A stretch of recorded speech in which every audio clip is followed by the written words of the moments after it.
Period സമയത്ത് അസഹ്യമായ വേദന, എന്നാൽ ഇത് സഹിച്ചേ പറ്റൂ, പെയിൻ കില്ലേഴ്സ് ഒന്നും എടുക്കാൻ പാടില്ല. ഇതാണ് നാട്ടുകാരും വീട്ടുകാരും ഒക്കെ വർഷങ്ങളായി പറഞ്ഞിരിക്കുന്നത്. എന്നാൽ അങ്ങനെയാണോ?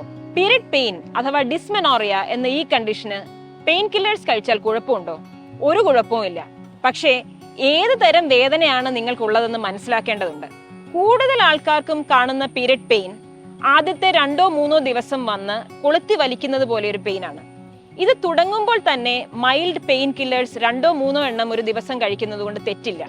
അതോടൊപ്പം തന്നെ ഹോട്ട് വാട്ടർ ബാഗ്സ് വയറിലോ നടുവിലോ വെക്കാം, ചെറിയ എക്സസൈസസ് ചെയ്യാം, കംഫർട്ട് ഫുഡ്സ് കഴിക്കാം. ഇതൊന്നും ഒരു പ്രശ്നമല്ല. ഇത് ഫ്യൂച്ചറിൽ പ്രഗ്നൻസിയോ ഡെലിവറിക്കോ ഒന്നും തടസ്സമാകുന്ന കാര്യങ്ങളല്ല. എന്നാൽ മറ്റൊരു തരത്തിലുള്ള വേദനയുണ്ട്. പീരിയഡ്സ് ആകുന്നതിന് ഒരാഴ്ച മുൻപേ തുടങ്ങി പീരിയഡ്സ് കഴിഞ്ഞിട്ടും കുറച്ച് ദിവസത്തേക്ക് നീണ്ടു നിൽക്കുന്ന രീതിയിലുള്ള പെയിൻ, കൺജസ്റ്റീവ് ഡിസ്മെനോറിയ. ഇങ്ങനെയൊരു വേദനയാണ് നിങ്ങൾക്കുള്ളതെങ്കിൽ തീർച്ചയായും ഡോക്ടറെ കാണണം. കാരണം എൻഡോമെട്രിയോസിസ് പോലെയുള്ള രോഗങ്ങളുടെ ഒരു ലക്ഷണമാകാം അത്. എത്രയും നേരത്തെ ട്രീറ്റ്മെന്റ് എടുക്കുന്നോ അത്രയും നന്നായിരിക്കും. ഇതല്ല ആദ്യം പറഞ്ഞ രീതിയിലുള്ള പെയിൻ ആണ് നിങ്ങൾക്കുള്ളതെങ്കിൽ നിങ്ങളുടെ ഡേ ടു ഡേ ആക്ടിവിറ്റീസിന് ഒരു തടസ്സം വരുന്നതിനേക്കാൾ മൈൽഡ് പെയിൻ കില്ലേഴ്സ് കഴിക്കുന്നത് തന്നെയല്ലേ ഒരു better solution. You really don't have to Zafar.